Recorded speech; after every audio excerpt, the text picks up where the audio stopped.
Kejuaraan Piala Presiden Esports 2023 memasuki babak Grand Final yang akan diselenggarakan pada 21 hingga 22 Oktober di Jakarta. Bekerja sama dengan PBSI, Kemenpora hingga KONI Pusat, panitia penyelenggara Piala Presiden Esports menyatakan babak main event atau Grand Final pada pekan depan siap diselenggarakan di Tenis Indoor Senayan Jakarta.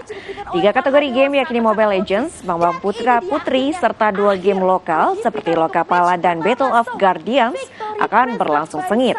Tahun ini Piala Presiden Esports semakin kompetitif, di mana game Mobile Legends Bang yang mempertandingkan sektor putri meloloskan 2 tim seperti Migarton Era dan RRQ Mika untuk saling merebut trofi.